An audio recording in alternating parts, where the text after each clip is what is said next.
Fora do script. Fora do script. Fora do script. Fora do script. Fora do script.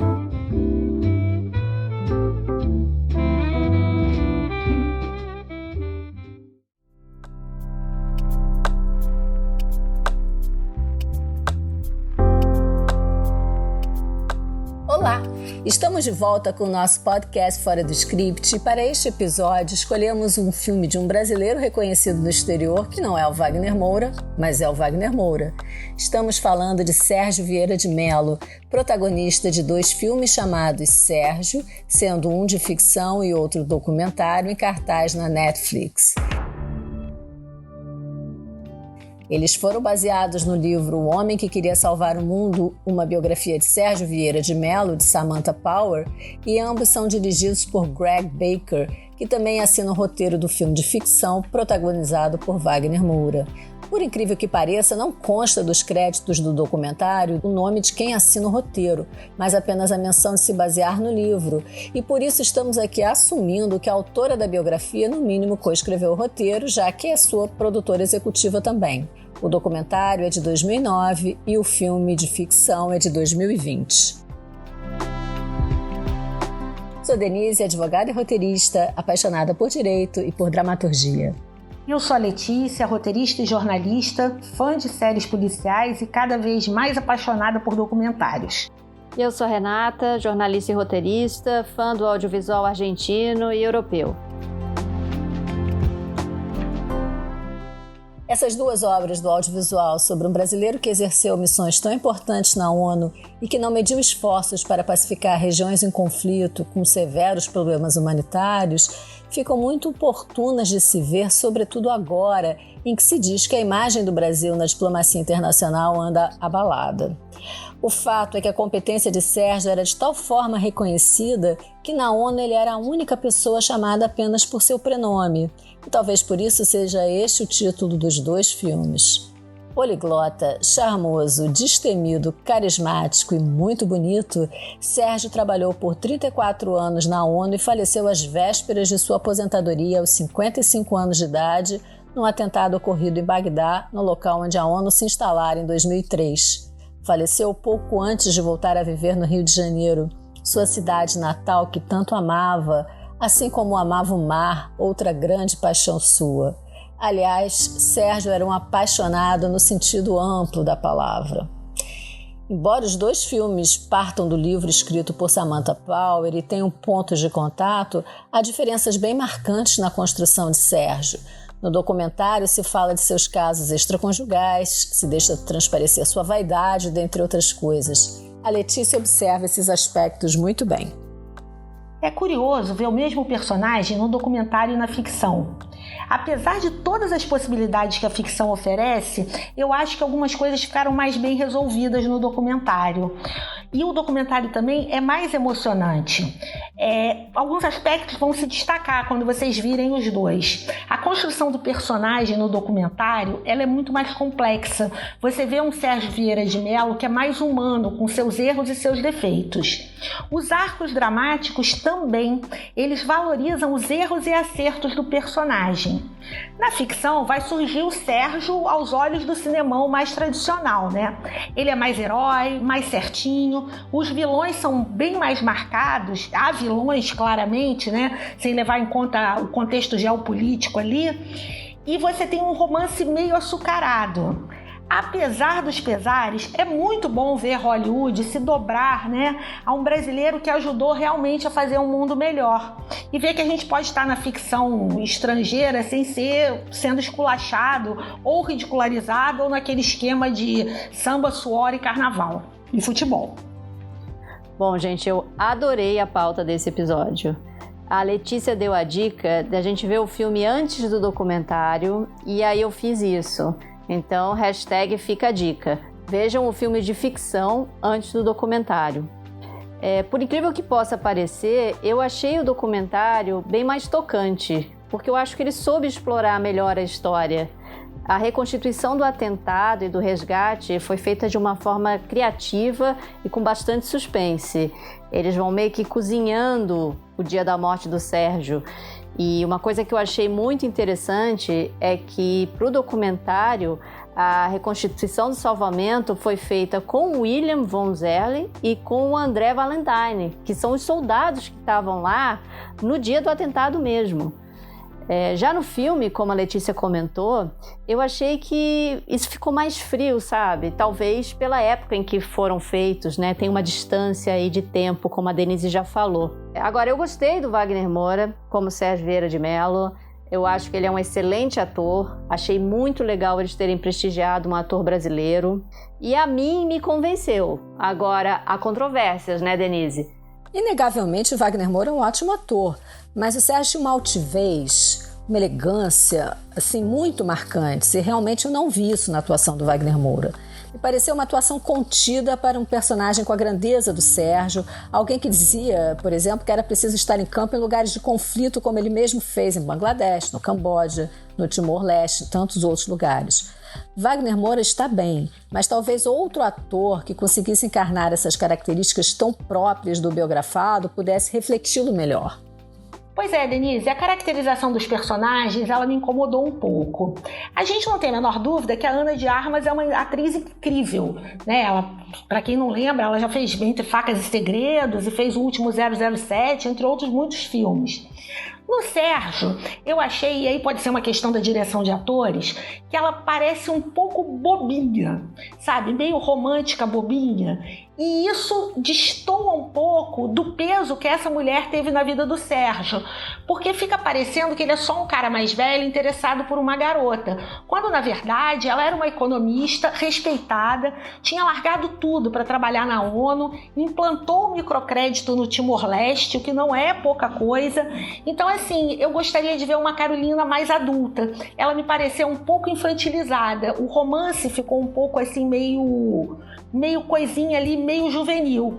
Agora, também é uma coisa, é ficção, e na ficção você pode fazer o que você quiser.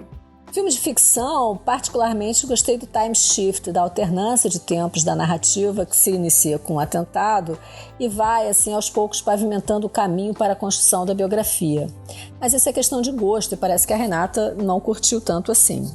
Pois é, Denise, eu gosto dessas idas e vindas no roteiro. Só que eu acho que nessa ficção do Sérgio não me empolgou, né? Porque eu achei que o filme ficou arrastado, ficou longo, diferentemente do documentário.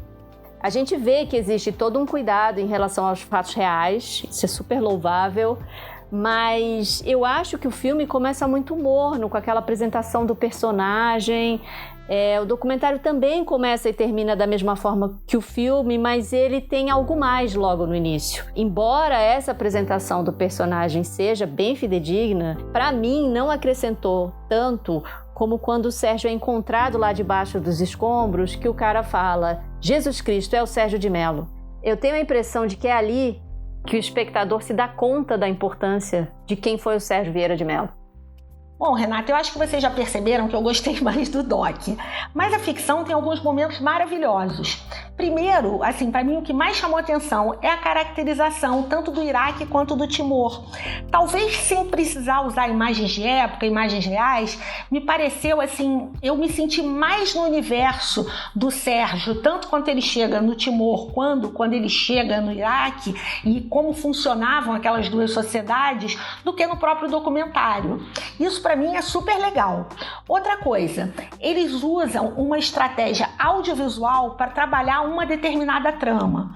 A trama que é especificamente sobre o desabamento e a tentativa de resgate, a fotografia ela muda completamente. A cena vai ficar mais escura, ela tem um outro tratamento visual que também, isso é importante quando você está criando uma obra, seja ela de ficção ou de documentário, porque tudo que está naquele produto, ele tem que ter uma linguagem, senão fica muito solto.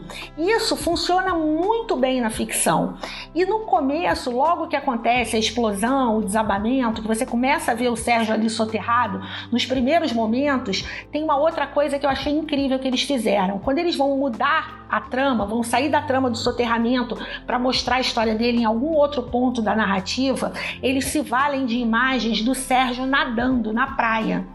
E isso dá um contraste muito bacana, porque ele está num ambiente escuro, soterrado, machucado, enfim, para um lugar absolutamente amplo, que é uma praia de água transparente, enfim, provavelmente é Copacabana, apesar do filtrão que botaram ali. Então, assim, esse contraste, ele também faz o espectador criar outros subtextos na narrativa.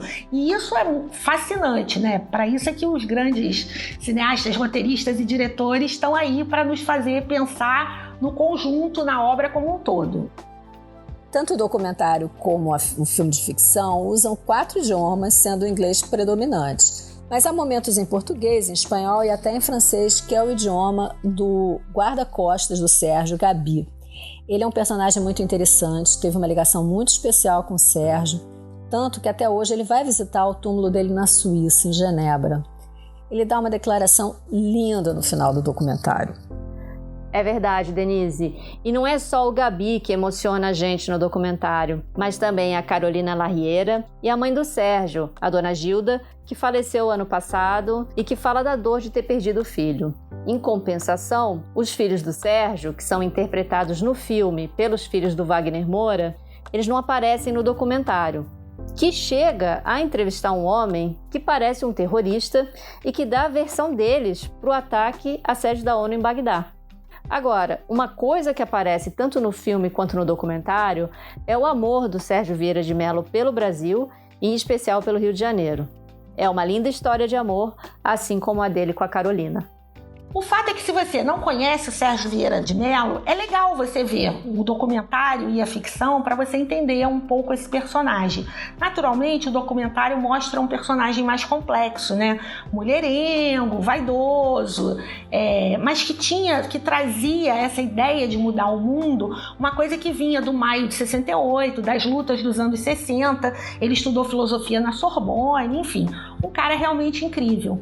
A ficção, embora não construa tão bem assim no roteiro, acerta ao acrescentar um ponto importante, que era a relação conturbada do Sérgio com os filhos, né? Tem uma cena muito bacana na ficção em que você vê que por conta da causa, né, e a causa dele era mudar o mundo, talvez motivado por um idealismo que levava a um certo narcisismo ou vice-versa, ele não cuidou da família como a maioria dos homens, enfim, como a maioria das pessoas pensa que é o certo, né? Mas isso torna ele ainda mais humano. É realmente um personagem incrível, é muito bom saber que tem brasileiros assim. E agora vamos ao momento cena marcante. O que vocês destacam?